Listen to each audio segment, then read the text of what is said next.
be? It has to be 30 minutes. Okay, I have something to turn in before 11. So um, I hope we get. Yeah. Okay. We'll make it quick. Okay, thanks. Yeah, I have like a few assignments I'm trying to finish up too, so Trust me, we're all in on the same boat. right now it's 11:22 in my time. So I have Oh, a few, Oh no. maybe an hour, I think. But it's okay. I just started so we can keep going. Okay. Otherwise, Okay, it's gonna take a while. okay, Okay. okay. okay. Thank you. So how do we gonna start this? Talk about some of the things you read, and we Yeah. just build up. Um, Um, you guys are all doing the teacher interaction. workshops. Are you guys doing workshops? Yeah. Yes. Okay. So let's just talk about some things that we think might help us in teaching our workshops. Okay. There That were we a lot. already read. Mm-hmm. Um, I think we can talk about our teaching interaction, like interaction like last time. Mhm. You do you remember that we were over some of our um, topics that we chose to do to put into our teaching interaction? Mhm. That's I think we did like that last time. Yeah. I Okay. think last time I kind of facilitated the discussion. Do we want to just do that again? Mm-hmm. Yeah, Does someone want I to do that, or I can do that? Does it matter? you can do you that. can do that if you want. Sure. Mm-hmm. All right. So, was there anything in the reading this week that kind of stood out to you on something that when you were like, hey, this is really going to help my workshop? Was there anything that kind of stood out for what would Um, be really helpful? in chapter 4, one of the things that I really like is it was talking about stories, to use stories in our workshop or in our teaching, and I think that's very, very good because when I have heard someone teaching and the teacher shares experience, it is very touching. And I love that. Mhm. Yeah, Yeah. Oh, sorry. I was just going to say I agree. I think it brings them on a personal level and they get to know you Mm-hmm. and they realize you're kind of in the same boat as them and I I agree. I like stories also. Mm-hmm. Yeah. I think stories are more memorable than facts, and that's why they're such a great teaching tool. Is because when you can tell a story to relate something that you're hoping they'll learn, they can remember it. But if you give them a statistic, it's probably not going to stay with them for very long. One thing I like doing with stories when I'm facilitating a discussion is inviting people to share their own stories, because sometimes that's when things register better, when you make the connection between this is what I'm learning and this is how I've experienced this, or you know, and it can be really helpful when not only when you share your own stories, but when other people share their stories. Mm-hmm. That's true. Yeah. I think I do like sharing stories, but what I worry about is that I might share too much and it becomes more centered of why I did the workshop instead of what they need. So I Mm. think personally to me, that's my biggest worry, like personal. So like I think I had to limit myself on almost telling a story with the facts where I wanna go and because I know I wanna empathize with the audience and like the reason I picked this topic for the workshop is because it affected me personally Yeah. and Mm-hmm. I guess if we are like, I'm not here to just kind of preach you or whatever. We're here together. Let's kind of find ways to find solutions for ourselves. But I can also give you facts, like things that we can actually tangibly do without becoming all about how it affected me. You know what I mean?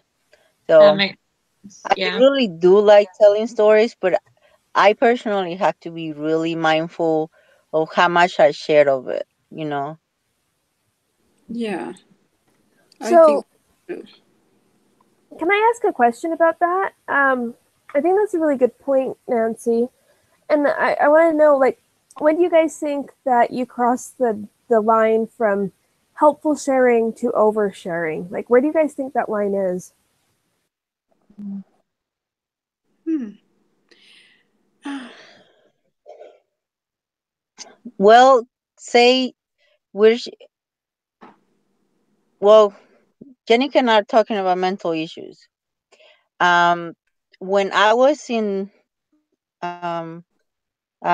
mental health first aid class, and we talked about schizophrenia and what it was like for someone to have a schizophrenia. The instructor told asked me how I felt about it, and I kind of started crying because my brother was diagnosed with schizophrenia, and it was overwhelming to me. Like it wasn't. First of all, I really didn't want to do it, but nobody else was doing it, so I'm like, okay, do I really have to do this one in particular? Like we were just waiting there and nobody got up, so I'm like, okay, I just do it, whatever. And it got overwhelmed to me as a participant. But if I was given the class, imagine how overwhelming it could have been to me, where I could start like sobbing and crying and all these things. So I think that's where if I was facilitating the class, then I would have to limit, maybe not share the story, or share it or be ready mentally, emotionally to share it more factual, like more in facts instead of like my brother, you know, because like a lot of things happen with my brother being diagnosed with schizophrenia and how we interact as a family and how it affect everybody and nobody knew what to do. And so I think that was like if I was in the other place as a instructor, I would have a really hard time. Or I just made it so depressed. You know what I mean? I'm not really encouraging them. I'm not really um, empower anybody. I just like, oh, we're so sad because everybody has a problem. That's what I think. Perhaps the thing about teaching the class is that you can prepare ahead of time what stories you want to share and which ones you don't want to share. Um, and also, I guess if you use the spirit, maybe you can know when you've stepped over those bounds and kind of just listen to what the audience needs to hear. Yeah. In the manual that we were reading this week and on week 4, the church, I do not remember exactly the name, but it's the, let me see, it's a handbook for CES or CES. You know, Mm-hmm. it talks about the Holy Ghost. And I think that's very important because if we do not trust or if we do not have the Holy Ghost with us, that'll be easier to get into boundaries that are not ours, you know? Yeah. And yeah, so if we have the Spirit, and as Amanda says, we can plan ahead of time what things we are, depending of our, what we'll be teaching, so we can plan what should I share do I feel comfortable sharing this experience? Or is this experience going to help my audience or the participants? So we can plan ahead and we can share things that we know are going to be helpful to everyone in the group. Things that they can use, for themselves, and also they can be lifted, because sometimes we go through things that we think, oh, I am the only one going through this, but there are many who have been through the same thing, and they probably feel afraid of sharing because they think they are the only one. But when we have had an experience, and then we share it with someone, with a class, it helps. I have been helped with many people sharing their own personal stories. And that's why I think it's a great tool for parent, for teaching, you know.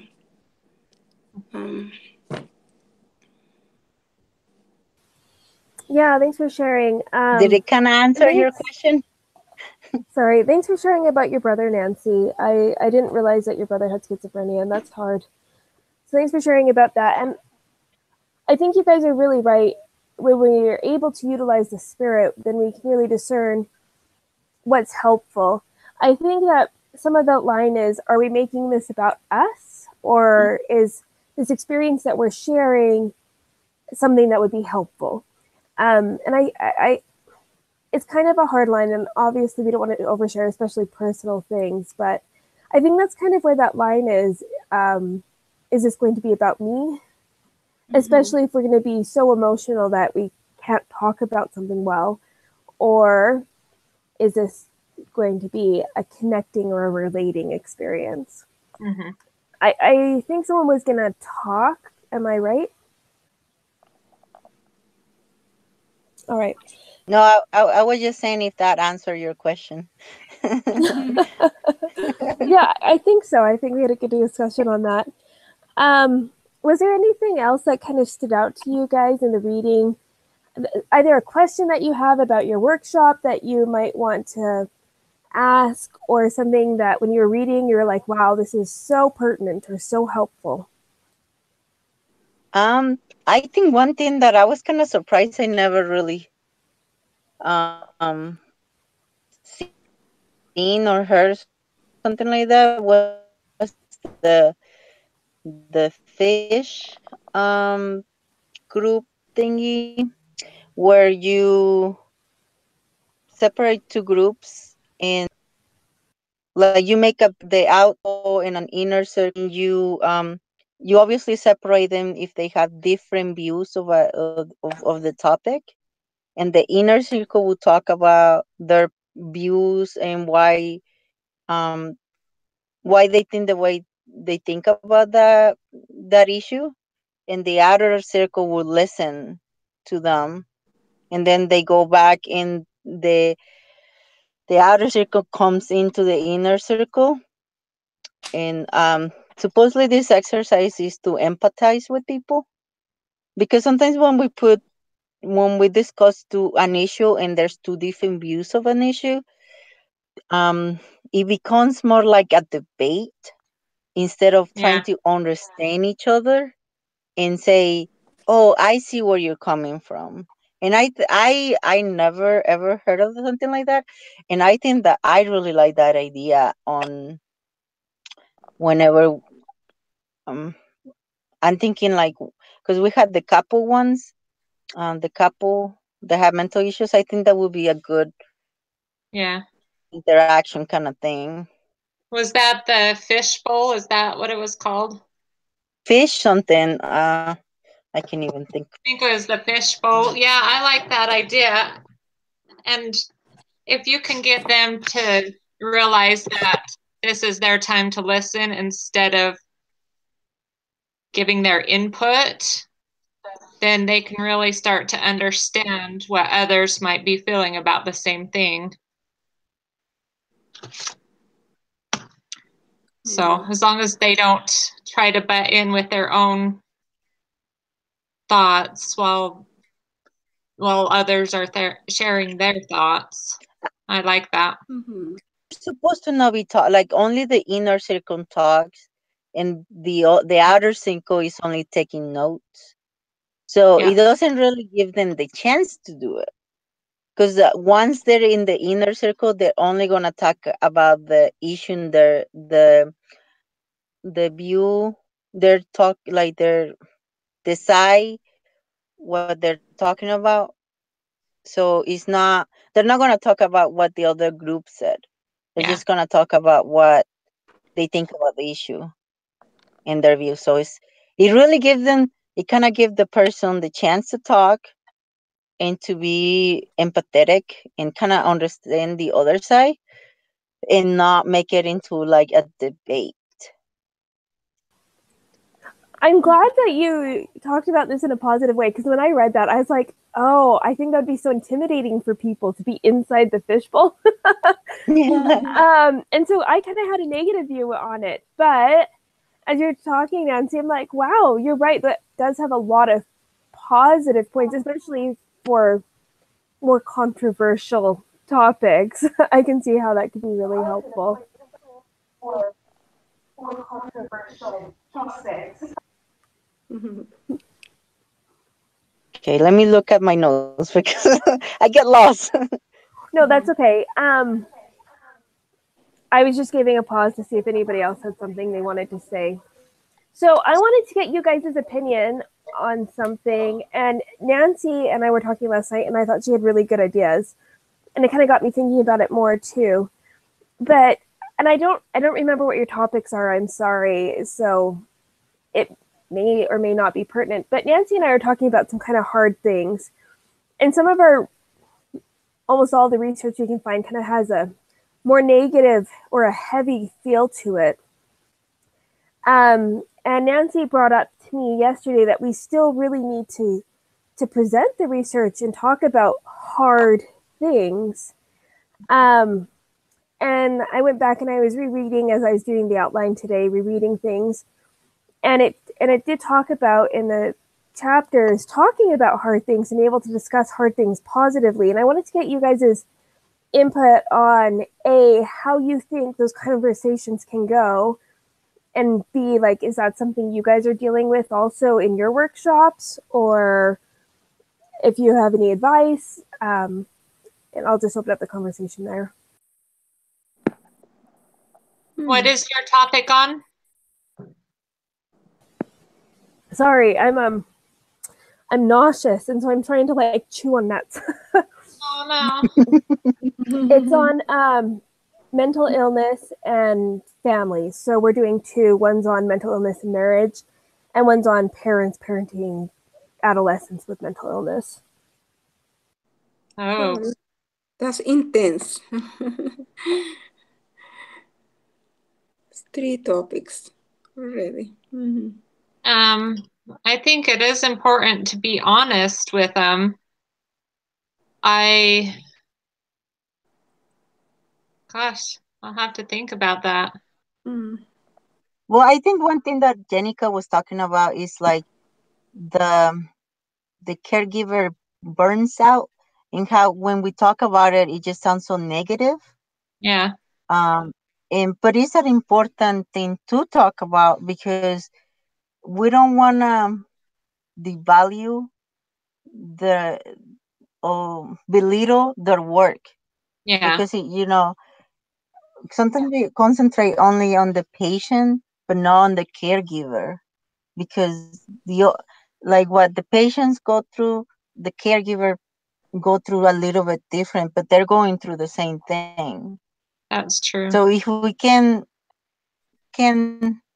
instead of the patient focusing on himself and the caregiver focusing on what they have to do for the patient, kind of have a bridge where they can actually understand each other, that they're not going through it alone. Because sometimes the caregiver might feel lonely and the patient might feel lonely.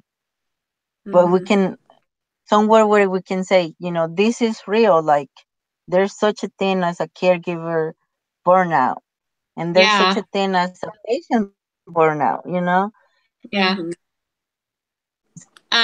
So we don't make, like, Jenica didn't want to make it so negative because it sounds negative, but it's something Yeah. real that we have to talk about. I guess what we're talking is like, so it doesn't sound like it's making me so, you know what I mean? It's making me tired of taking care of me and just overwhelming. Yeah. So how do we make a Yeah, bridge in? and I really want to stay away from the blame aspect. I don't want it to become, well, I'm burned out because you're sick and you're burning me out. You know, like I really want to make sure that we're doing this in a positive way, because Nancy's right. Like, we really do need to talk about this. Two people who are married when one or both of them have mental illness, it's an added aspect, and it can be a lot to take on, especially depending on the severity of the illness. And so Nancy's right. We really need to talk about this. Someone might not even know that what they're feeling right now is burnout. Yeah. You know, it's not something that we talk about.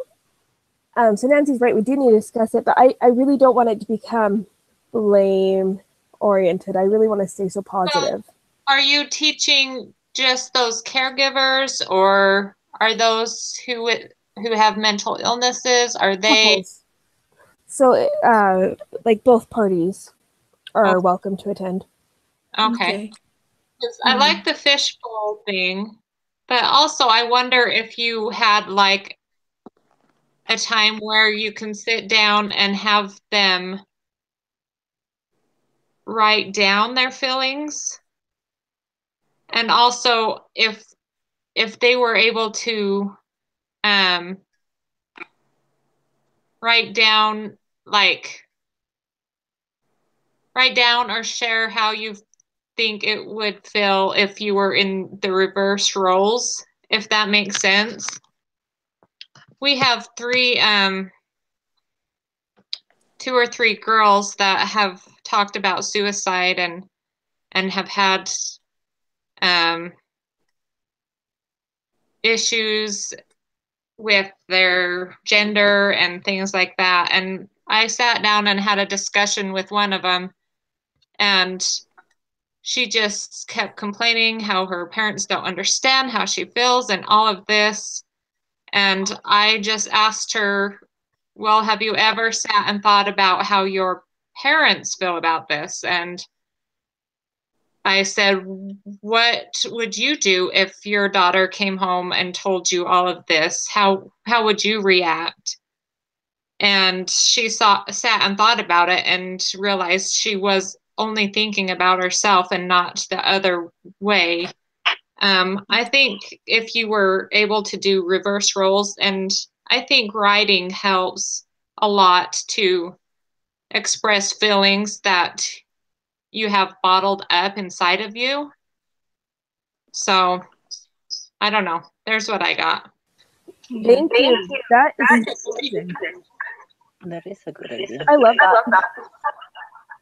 And I think it's very kind of Jenica and Nancy to think about both of them, you know, the patient and the caregiver, porque both of them carry a heavy burden, you know, and sometimes people who are upon them, they do not think about those burdens, you know, and I think being a caregiver for mental illness patients is very heavy. And if someone think about me being a caregiver, it helps, you know, it helps. And I do not have ideas right now how to you could address this, but I think it's a very good idea. It's very kind. Mm-hmm. I think one of the things we can also focus on what they can do for themselves. Like, you as a caregiver, you need to take care of yourself too, because it's Yeah. important. Because then you're gonna become the patient, you know. So in you as a patient, like that's what they say, like exercise is important Yeah. for your mental and your physical Mm-hmm. body. And I think that if they do things for themselves, um like I know when my husband was sick, I still went to go play volleyball because that was my time that I give myself permission to go do something Yeah. and be a like a stress free. Like I didn't think about anything else but play, and it was so liberating. Yeah. And it kind of recharged me on the next to do the next thing the next day. So I don't know. I just thought that maybe instead of focusing on necessarily what they go through too, we can focus on all the things that they can do for themselves to feel Mm-hmm. better. That's Yeah. a good thing. That's good. Yeah, and most of them, I think they need help in understanding what they need to do to release that stress they get from the patients. And many, they don't really know. They work all day long, then they go home, they do family things, dinner, whatever, and then they get more burdens, Yeah. And it's great that someone can teach them what things to do. Go and home and take 15 minutes, 10 minutes for you and lay down, meditate, do respiration exercising, something, go to the gym.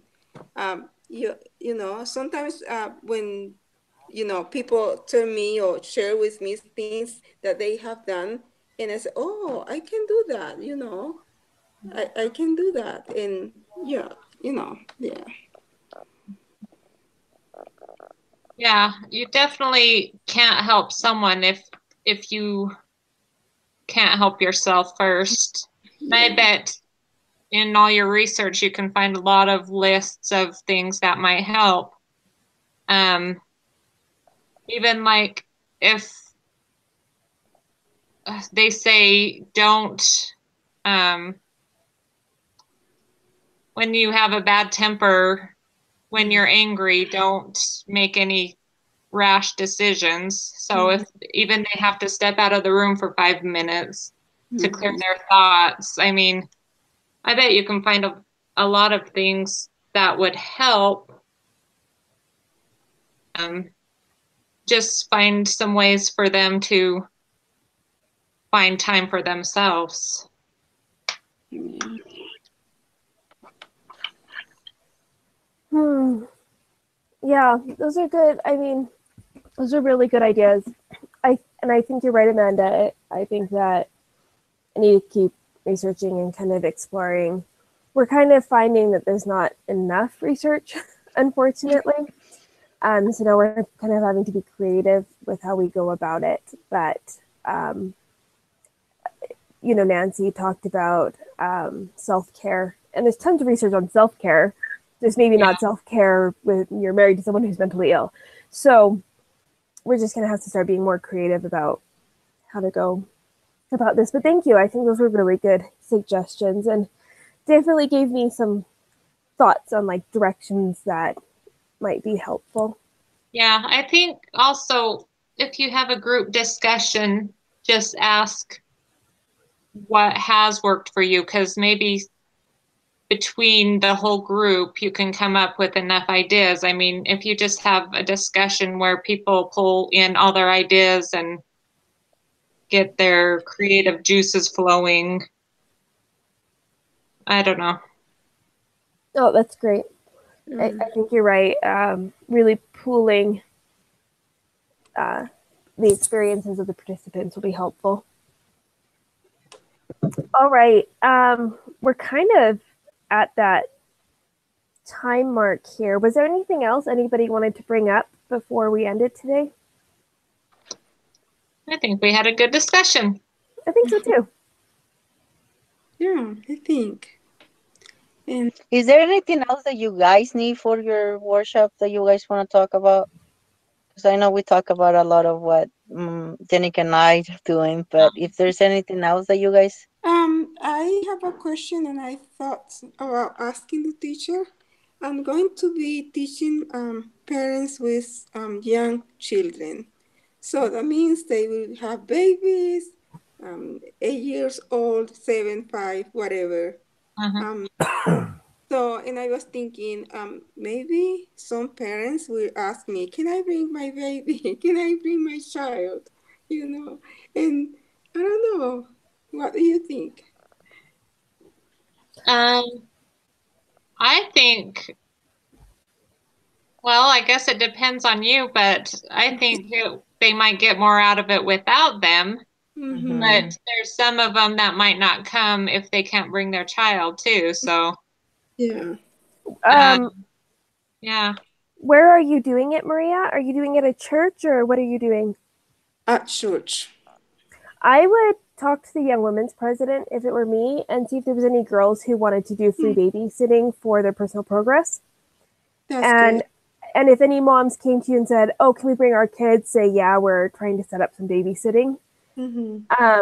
But encourage parents, if they can get a babysitter, to get one, because you don't want some little girl with like 30 kids. Yes. But if there are parents who are just in a position where they can't get a babysitter, see if the Young Women in the Ward would be willing to volunteer their time for that. Or the other thing I've seen done is say, yeah, the Young Women said they'll babysit your kids if you can donate $3 or something like that. Something that's really reasonable, so it's not going to be too much for a mom. But if the girls are like, oh, I don't babysit for free, then that's the other option.